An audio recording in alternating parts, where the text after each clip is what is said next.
सत्य कथा, पुरुषार्थ कथा, सुनो सुनो सिद्धार्थ कथा।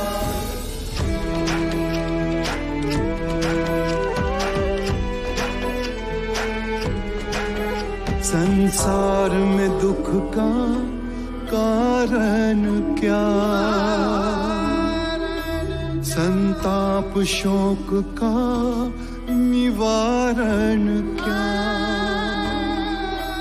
संसार में दुख का कारण क्या, संताप शोक का निवारण क्या।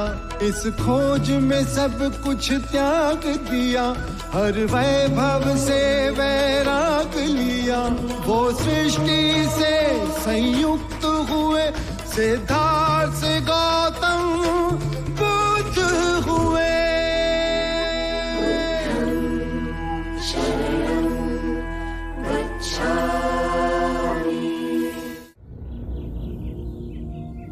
शाक्य मुनि, शाक्य मुनि,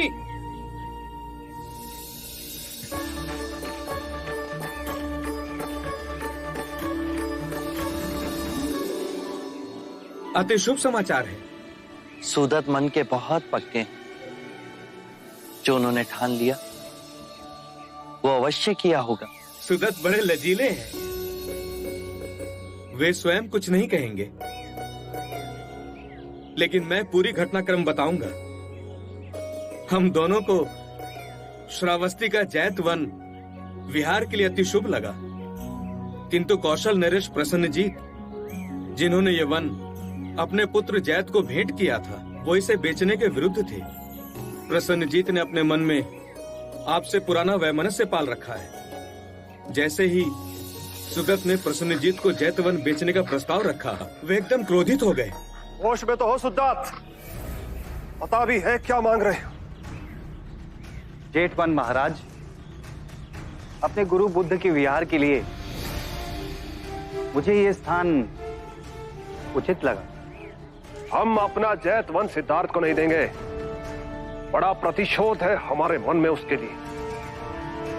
अब क्षमा करें महाराज, अब वो सिद्धार्थ कहां रहे? साम्यक संबोधि प्राप्त बुद्ध बन गए।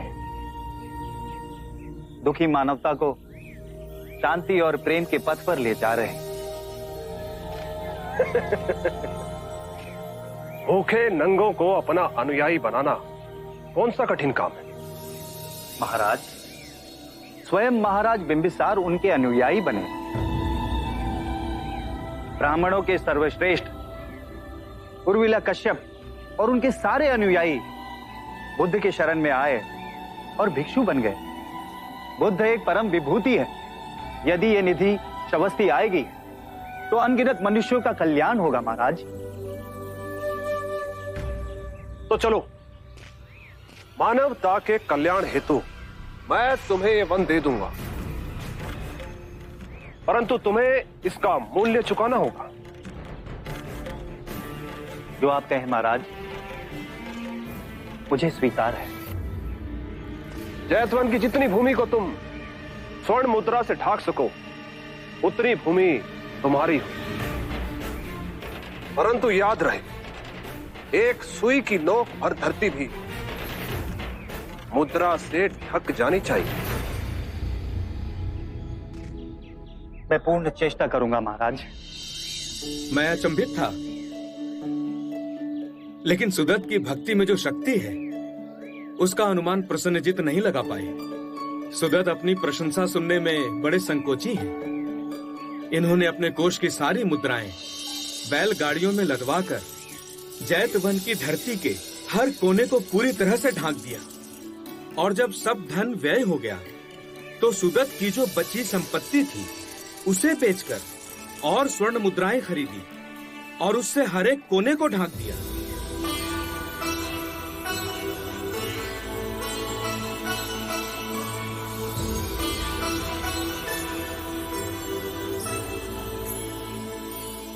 हमें विश्वास था कि तुम हमारी कठिन शर्त पूरी नहीं कर सकोगे। मुझ में इतना सामर्थ्य भी कहां था महाराज। ये तो बुद्ध की कृपा है। कि मैं अपने दिए हुए वचन को पूर्ण कर सका। सिद्धार्थ से तुम इतने प्रभावित हुए सिद्धार्थ कि जीवन की पूंजी अपनी सारी कमाई दांव पे लगा दी। सिद्धार्थ नहीं रहे वो। हम असंख्य सोए हुए मनुष्यों में केवल एक ही है जो जाग गया है, बुद्ध बन गया है। बुद्ध के जहां जहां चरण पड़ेंगे वो धरती पावन हो जाएगी, तीर्थ बन जाएगी। यदि आपने मुझसे मेरे प्राण भी मांग लिए होते तो वो भी मैं भेंट कर देता। फिर ये धन तो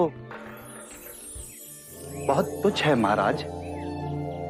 व्यक्ति के नाम के अनुसार उसके गुण, उसके आचरण बहुत कम मेल खाते हैं, परंतु जैसे तुम हो उतना ही शुभ तुम्हारा नाम भी है, अनाथ पिंडिका। अनाथ, जो दीन है, जो क्षीण है, उनके लिए तुम्हारी पिंडिका सर्वदा खुली रहेगी। युग बीतेंगे परंतु तुम्हारे नाम का यश कभी नहीं मिटेगा। प्रेम से दिया हुआ रूखा सूखा भी रुचिकर हो जाता है। तुमने तो अपना तन, मन, धन सब कुछ लुटा दिया। आभार तुम्हारी इस मैत्री का। आप जेतवन पधारेंगे ना बुद्ध? अवश्य, मैं जेतवन अवश्य पधारूंगा। अभी आप अपने आश्रम में जा विश्राम कीजिए, हमें भिक्षाटन के लिए जाना है।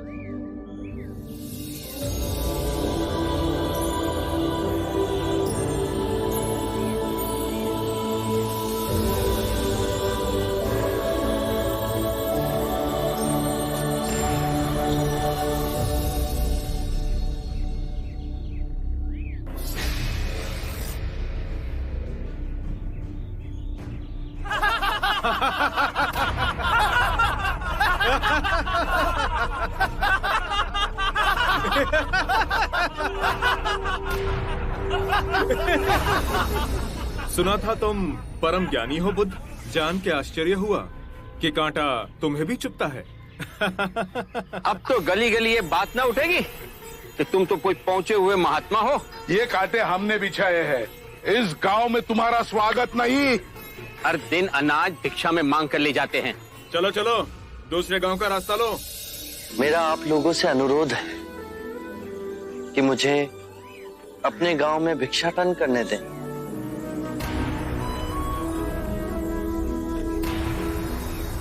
ठीक है, भिक्षा चाहिए तो दे अपने रक्त की आहुति।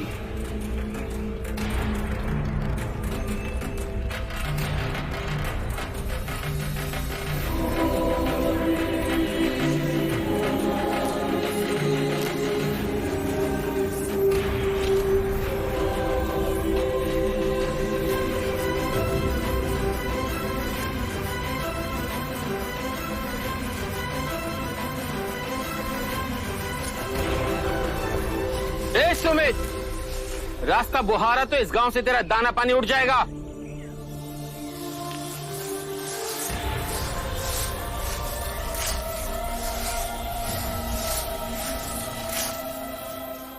आप गांव में प्रवेश कीजिए।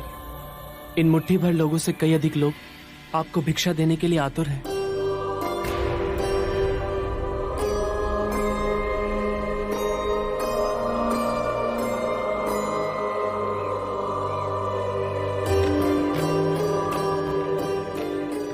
आप मुझे ना छूएं। हाँ? नहीं तो मेरी छाया भी पड़ी, आप दूषित हो जाएंगे। क्यों दूषित हो जाऊंगा मैं? तुम भी हम सभी की तरह मनुष्य ही हो, और एक मनुष्य का स्पर्श दूसरे मनुष्य को कैसे दूषित कर सकता है? केवल लालच, घृणा, मोह, तृष्णा हम ही मनुष्य को दूषित करते हैं। और तुम जैसा मनुष्य जिसमें इतना प्यार भरा हो, वो केवल दूसरों को सुख ही दे सकता है, दुख नहीं। कैसे महात्मा हो तुम? तुम्हें तो जाति वर्ण का ज्ञान भी नहीं है। चोला पहने कोई सन्यासी नहीं होता। अरे पाखंडी हो तुम, पाखंडी। जो मानव से उसकी मानवता को छीनता है, पाखंडी वो होता है। यदि मुझे पाखंडी कहे आप सभी को संतोष मिलता है तो ये उचित है, परंतु इस मनुष्य में भी हमारी तरह प्राण बसे। इसे नीचा कहे, इसका तिरस्कार करना सबसे बड़ा पाखंड है। यदि जानते नहीं हो तो मैं बता दूं, ये धर्मशास्त्र है। पाखंड कैसे हुआ? जिस मिट्टी से सारी मानवता का सृजन हुआ उसी से इसका भी हुआ। मानव और मानव में भेद कर आप सृजनकर्ता पर कीचड़ उछाल रहे हैं। यदि हम आकाश में कीचड़ उछालेंगे तो आकाश तो ऊंचा ही रहेगा, परंतु कीचड़ वापस हमारे ऊपर ही गिरेगा। आकाश ने तो भेद नहीं किया, वो हम सभी को एक पिता समान ढके हुए है। ये धरती धान उपजती है, इसने हमारे साथ भेदभाव नहीं किया। ये हवा हम सभी के लिए समान बहती है। पानी हर प्यासे की तृष्णा को बुझाता है। जब प्रकृति भेदभाव नहीं करती तो हम मनुष्य में भेदभाव क्यों करते हैं? यदि ऐसा है तो इससे संघ में भिक्षु क्यों नहीं बनाते? बहुत अच्छा सुझाव दिया आपने। सुनीत, क्या तुम भिक्षु बनना चाहोगे? मैं अछूत, आप जैसे महात्मा का भिक्षु मैं इस योग्य नहीं हूं। जो मनुष्य दूसरे मनुष्य की पीड़ा को देख व्यथित हो जाए उससे उत्तम कोई दूसरा नहीं। मैं बुद्ध स्वागत करता हूं सुनीत का हमारे भिक्षु संघ में।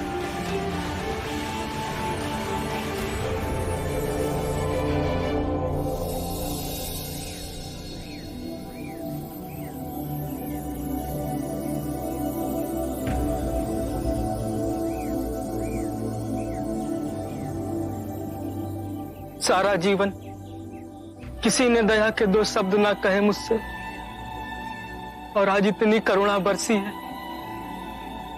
पहली बार ऐसा लग रहा है कि मैं भी मनुष्य हूं, पर जो मैं कर रहा हूं यह अधर्म तो नहीं? जो अधर्म आज तक हुआ वो अब नहीं होगा। हर मनुष्य में चेतना का द्वार है, बस उसे ही अपनी संभावना को पाना है, अपनी गरिमा पे पुनः लौटना है। मेरा मार्ग प्रेम का है, वहां सबका सत्कार है। गंगा, यमुना, ऐरावती, सरयू, माही, ये सब नदियां हैं और ये सब अंत में वह सागर में मिल जाती हैं। वहां उनका ना भेद होता है ना ही नाम। उसी प्रकार जिस भी मनुष्य ने अपना गृह त्याग कर सत्य के पथ पर चलने का निश्चय किया, चाहे वो ब्राह्मण हो या क्षत्रिय, वैश्य या शूद्र ही क्यों ना हो, उसी महासागर में विलीन हो जाते हैं।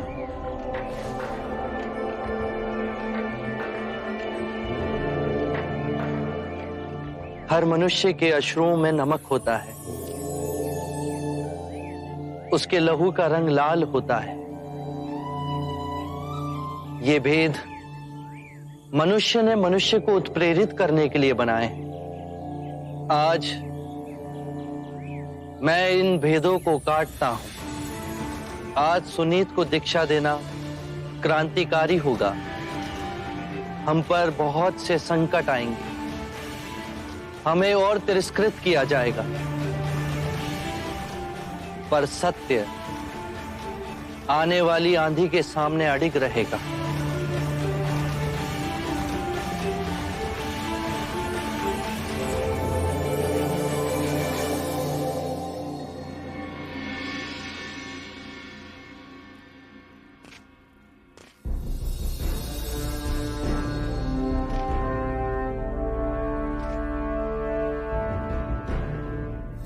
क्या नहीं किया तुम्हारे लिए? नई नगरी बनवाई, रोगियों से दुखियों से तुम्हें दूर रखा, गणिकाओं के बहुपाश में तुम्हें बांधने का प्रयास किया, जिससे तुम वैराग्य से दूर रहो। यशोधरा से विवाह करवाया, उससे पुत्र हुआ, परंतु मैं तुम्हें पान न सका। तुम महाराज, आप क्या कर रहे हैं? आपको वैद्यराज ने विश्राम करने के लिए कहा था। देख नहीं रही हो, मैं सिद्धार्थ से बात कर रहा हूं। महाराज, ये केवल मिट्टी की एक मूर्त है, सिद्धार्थ नहीं। हम भी तो इसी मिट्टी की मूर्त है। एक दिन इसी मिट्टी में मरना। देव, देव, देव, देव, देव।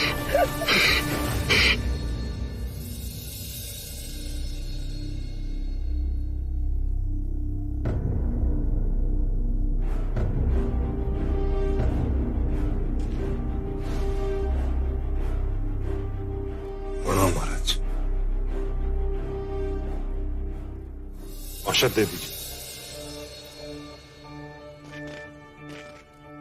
महाराज की दशा अत्यंत गंभीर है। मेरे विचार से आपको बुद्ध और सारे युवराजों को शीघ्र बुला लेना चाहिए।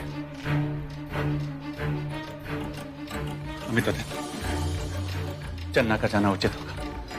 तुम जाके चन्ना से कहो कि जितनी शीघ्र हो सके बुद्ध और युवराजों को लेकर आए। अवश्य। प्रजा, क्या मृत्यु से पहले अंतिम बार में सिद्धार्थ को नहीं देख पाऊंगा? ऐसे अपशकुन बातें मत कीजिए, आपको कुछ नहीं होगा पिताजी। वैद्यराज अभी अभी निरीक्षण करके गए। छोटा आश्वासन ना दो पुत्री, मेरे जाने का समय आ गया। देव, ऐसे मन छोटा मत कीजिए। मेरे पास समय बहुत कम है। सिद्धार्थ को देखने के लिए मेरे प्राण छटपटा रहे। देव, देव, क्या मैं राहुल और नंद को देखने से वंचित रह जाऊंगा? भाई महाराज, चन्ना बुद्ध को लेने निकल चुका है। सारे राजकुमार भी एक साथ ही आएंगे।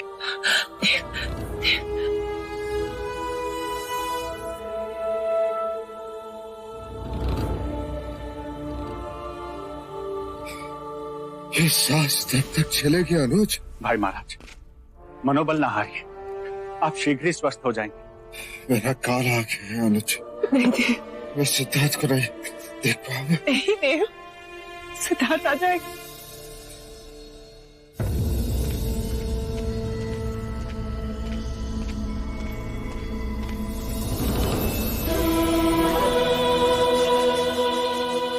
बुद्ध, चन्ना, तुम? आपको और सभी युवराजों को शीघ्र अतिशीघ्र कपिल वस्तु प्रस्थान करना हो। हुआ क्या है चन्ना? महाराज शुद्धोधन अंतिम सांसें ले रहे हैं। आप सभी के अंतिम दर्शन करना चाहते हैं।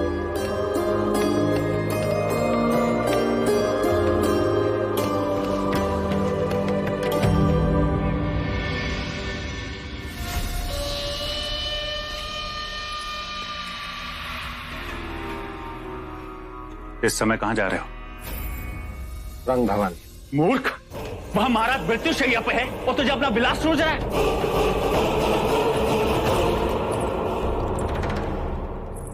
देवदत्त, तुम्हारा यहां रहना आवश्यक है।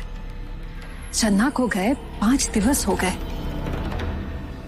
बुद्ध और बाकी सारे युवराज किसी भी समय यहां आ जाएंगे और ऐसी परिस्थिति में तुम्हारी अनुपस्थिति ठीक नहीं होगी। महाराज किसी भी समय अपना उत्तराधिकारी घोषित करेंगे। हाँ पुत्र। मेरा ही नाम घोषित किया जाएगा। मंगला तुम ही इसे समझो। इसमें समझाना क्या है पिताजी? मैं ही राजा बनने के योग्य हूं, क्योंकि बाकी जितने भी प्रतिद्वंदी थे मेरे, वो तो भिक्षुक हो गए। देव, कुछ तो लोक लाज की शर्म करो।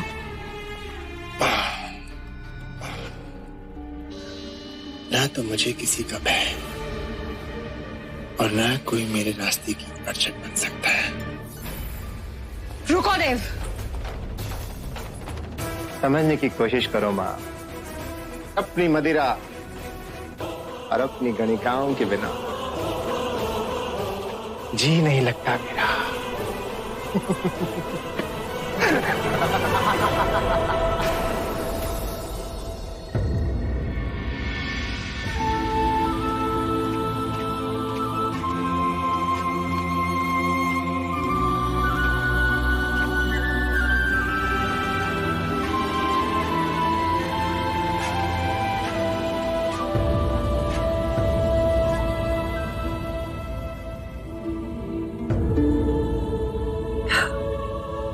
महाराज, महाराज, देखिए तो कौन आया है?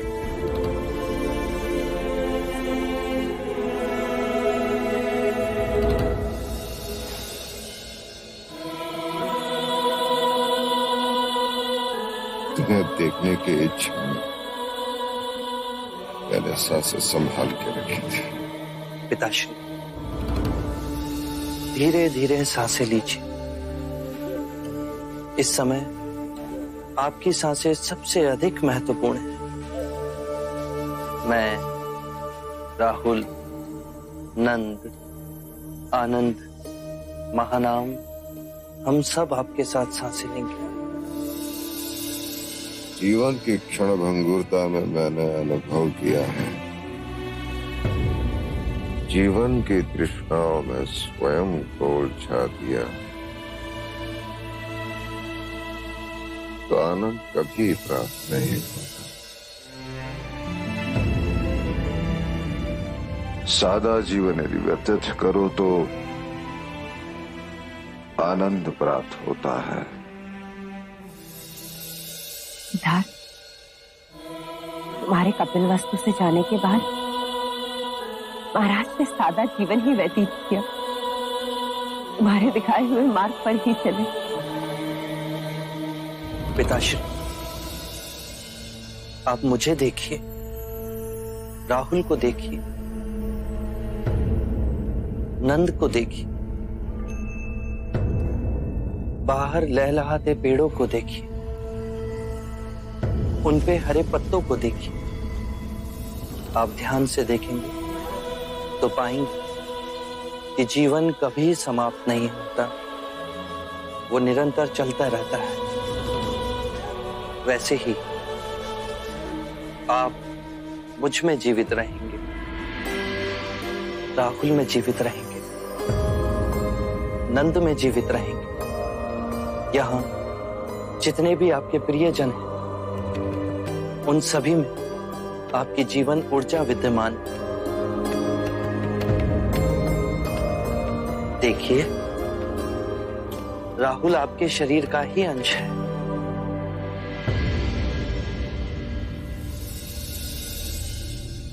तुमने मेरे हृदय में जो मृत्यु का भय था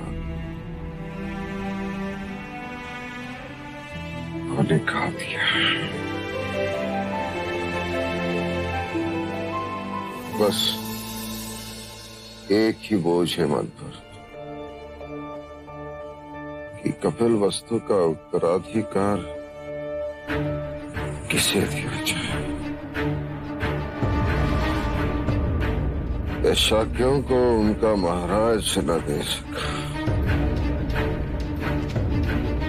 तो आप नंद को महाराजा घोषित कर दीजिए।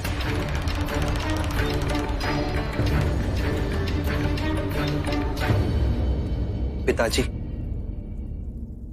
नंद राजा बनना नहीं चाहता और उसमें राजा बनने की योग्यता भी नहीं। तो क्या आप राहुल को राजा घोषित कर दिया जाए? वो अभी बहुत छोटा है। भाई महाराज, तब तो एक ही विकल्प बचता है, देवदत्त।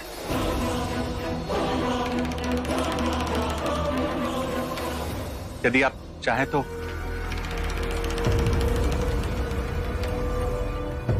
हाँ, देवदत्त अनुज देवदत्त का बस आता ही होगा। वो कौशल सीमा पर निरीक्षण करने गया है। प्रेम मदिरा रास लीला रंग भवन में सब चले।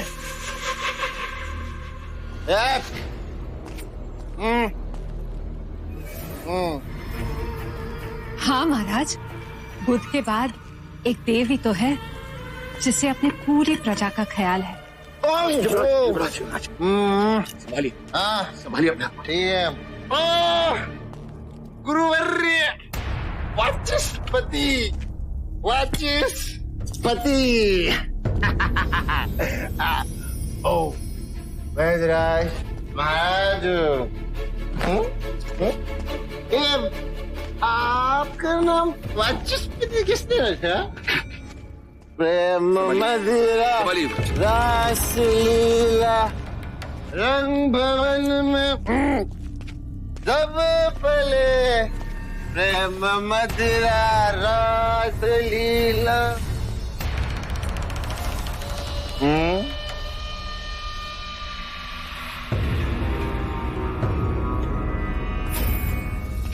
विचार नहीं।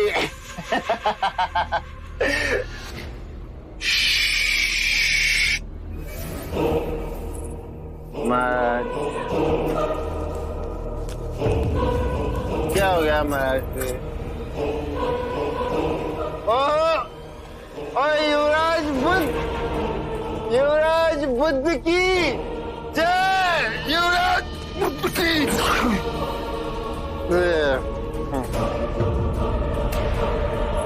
युवराज बुद्ध की जय।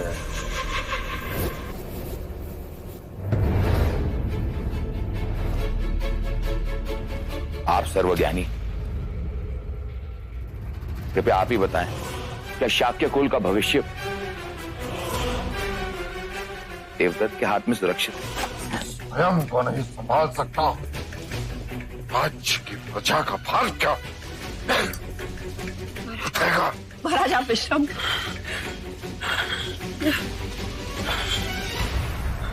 जिसे समय, स्थान और अवसर का ज्ञान न हो, उसके हाथों में लाखों लोगों का भविष्य सौंपना दुर्भाग्यपूर्ण होगा। कपिलवस्तु का उत्तराधिकारी युक्त किए बिना ही मेरी मृत्यु हो जाएगी। नहीं पिताश्री, एक व्यक्ति है जो निष्ठावान, कर्मार्थ, और मैंने स्वयं उसे परखा है।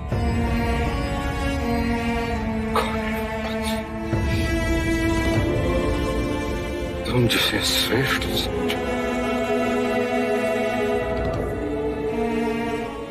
मेरा उसे समझता होगा।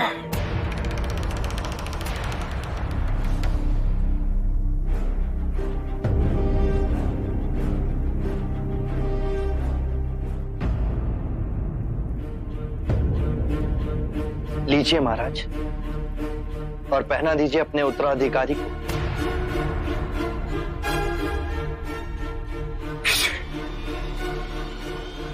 महानाम।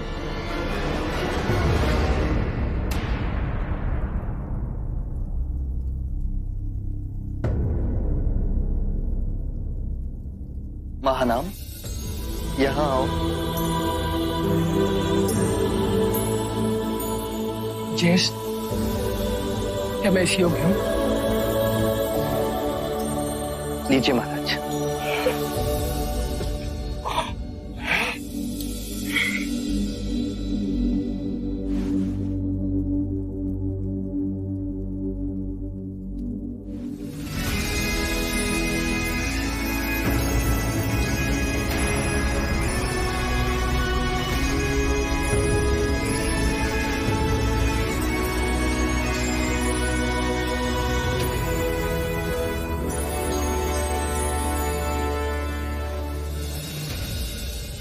मैं आपको वचन देता हूं पिताश्री, मैं तब तक कपिलवस्तु से नहीं जाऊंगा जब तक महानाम पूर्ण राजपाट संभाल नहीं लेता।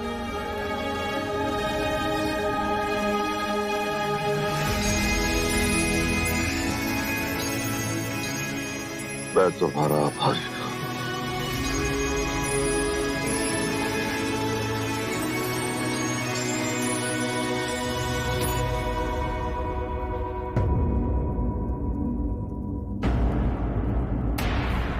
महाराज, महाराज, देव!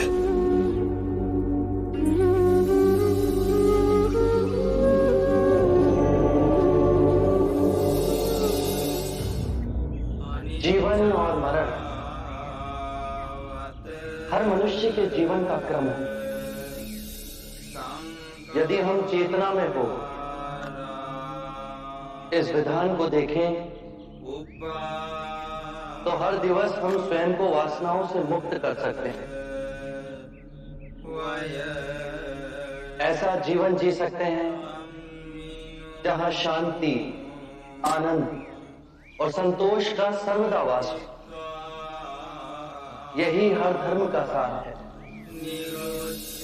यही हर जीवन की सच्चाई है। ना जन्म होता है, ना मृत्यु होती है, ना सृजन होता है, ना प्रलय आती है, ना कुछ घटता है, ना ही कुछ बढ़ता है। चारों ओर केवल शांति, शांति, शांति।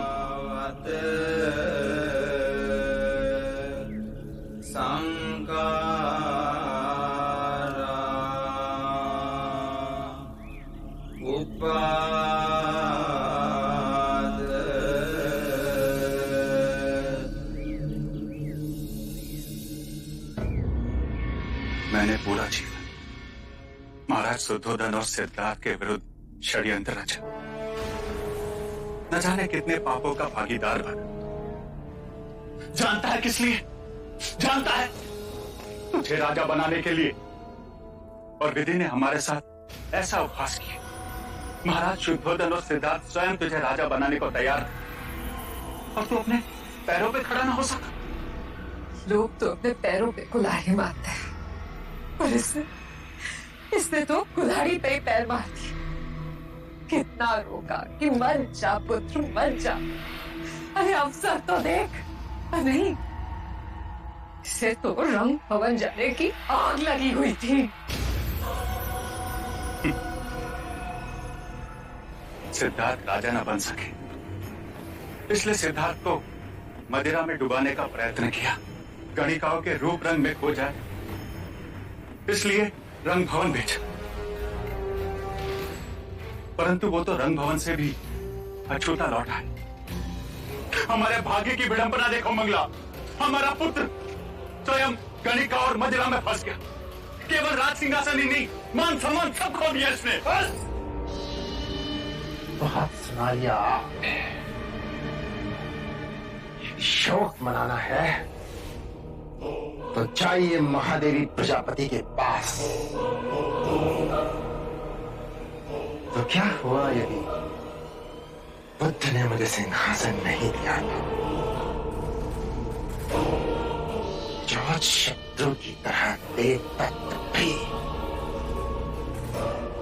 सिंहासन जीतेगा।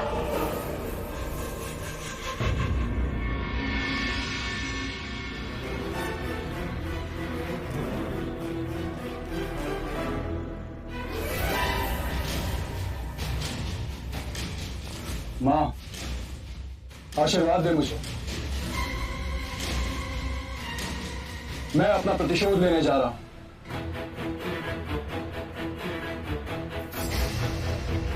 आप किससे प्रतिशोध लेने जा रहे हो तुम? उस आम्रपाली से जिसने आपका संसार उद्ध्वस्त कर दिया। मैं उसके वैशाली नगर को जलाकर भस्म कर दूंगा। तुम प्रतिशोध में अंधे हो चुके हो। वैशाली को जलाकर क्या लाभ होगा? किंतु असंख्य मनुष्यों को हानि अवश्य होगी। युद्ध से हमेशा विनाश ही होता है। अपनी आंखों से अहंकार का पर्दा हटाओ अजातशत्रु। बुद्ध कहते हैं अल्प ज्ञान ही विवेकहीनता है। अब आप मुझे बुद्ध का उपदेश न दें। तो राजनीति की बात सुनो। मगध की प्रजा ये युद्ध नहीं चाहती है। तुम उन पर ये युद्ध थोप रहे हो। जब तुम विजयी होकर वापस आओगे तो ना तो कोई तुम्हारा स्वागत करेगा और ना ही कोई तुम्हारी जय जयकार अवश्य करेंगे। हाँ, अवश्य करेंगे। विधवा स्त्रियों का विलाप, अनाथ बच्चों का रोना और बूढ़े माँ बाप का कलाप, यही तुम्हारी जय जयकार करेंगे। माँ, तुम्हारे ये कटु शब्द मुझे कुछ करने पे विवश ना करो। मैं सत्य कहने से नहीं डरती। अगर तुम इस धरती के सम्राट भी बन जाओ ना, तो मेरे लिए वही अजात शत्रु रहोगे। इसके हाथ अपने पिता के रक्त से रंगे हुए हैं। मैं आशीर्वाद मांगने आया था। श्राप ना दूं ये वचन दिया था मैंने तुम्हारे पिता को। आशीर्वाद देने के लिए मेरे हाथ नहीं उठते। वाह, क्या भाग्य पाया है मैंने। जिस माँ के स्वाभिमान के लिए मैं अपनी जान पर खेलने जा रहा हूँ, उस माँ के मुख से आशीर्वाद तो दूर, मेरे लिए अब शब्द निकल रहे हैं। ठीक है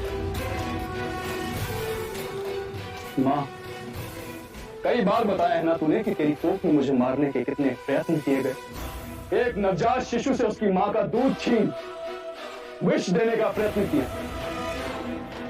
तो वो कहते हैं ना, जैसी माँ वैसा उसका पुत्र।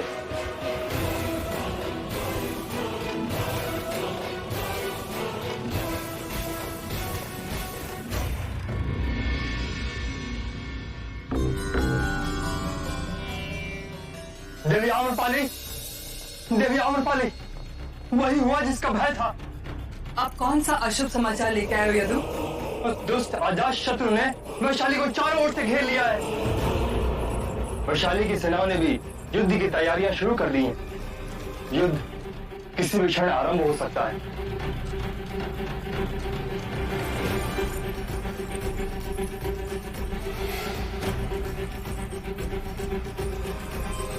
ये और मेरे सारे आभूषण ले जाओ और वैशाली के राजकोष में समर्पित कर दो। और मुझसे जो बन पड़ेगा मैं करूंगी, पर इस युद्ध में अपनी वैशाली को पराजित नहीं होने दूंगी मैं। महाराज बिंबिसार के शासन में ऐसा अनर्थ कभी ना होता। वो बुद्ध के दिखाए मार्ग पे चले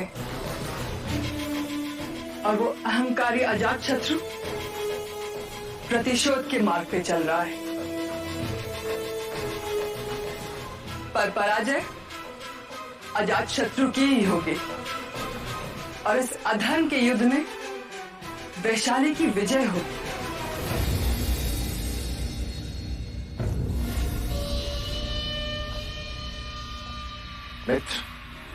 मित्र देवदत्त, मैं जानता था तुम मेरी सहायता के लिए अवश्य आओगे, किंतु मैं तो किसी और कारण से आया हूं मित्र। कहो।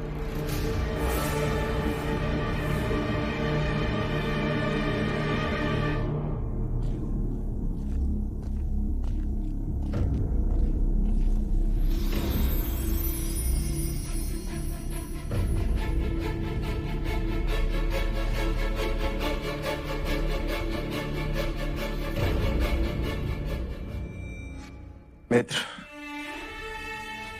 शाक्यों के महाराज शुद्धोधन की मृत्यु हो चुकी है और उन्होंने महानाम को शाक्यों का महाराजा घोषित करके उसका राज्याभिषेक भी कर दिया है। महानाम के राज्याभिषेक के पीछे सिद्धार्थ का हाथ है।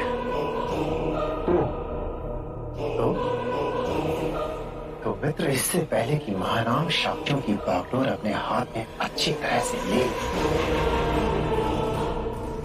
कपिलवस्तु पे आक्रमण करना है। सिद्धार्थ और महानाम को मारकर मैं स्वयं सिंहासन पे आरूढ़ होना चाहता हूं।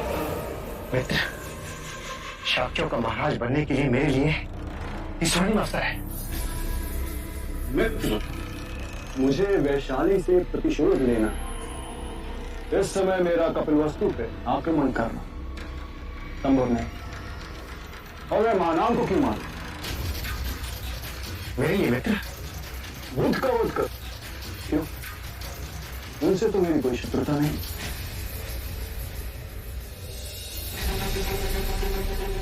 मित्र, जब तुम्हें मगध का तख्त पलट करना था तो मेरे विश्वसनीय सैनिकों ने वेश बदलकर तुम्हारी सहायता की थी। आज मुझे तुम्हारी सहायता की आवश्यकता है। वचन दिया था तुमने मुझे मित्र।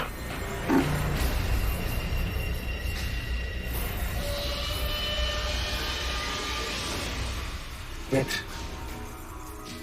तुमने मुझे वचन दिया था कि समय आने पर तुम मेरी सहायता करोगे, और आज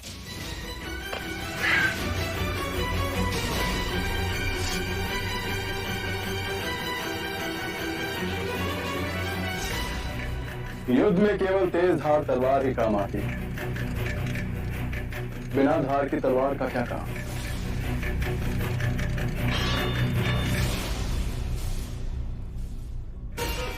वैसे ही मैत्री भी अपने स्वार्थ के लिए की जाती है। जब मेरा स्वार्थ था, मैंने मैत्री की।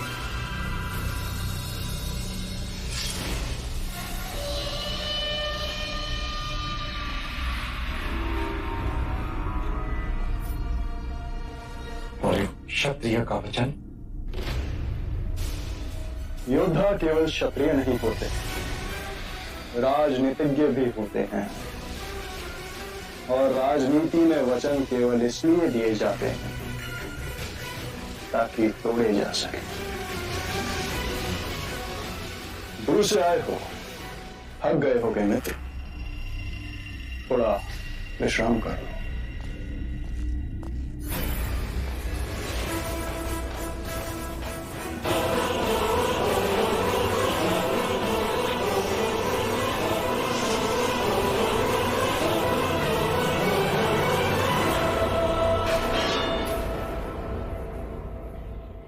आरंभ हो गई निर्वाण प्रथा, सुनो सुनो ये बुद्ध कथा। जीवन मरण हर मनुष्य के जीवन का क्रम है। यदि हम चैतन्य हो इस पूरे विधान को समझें तो हर दिवस ऐसा जीवन जी सकते हैं जहाँ शांति, सद्बुद्धि, आनंद, संतोष का सर्वदा वास होगा।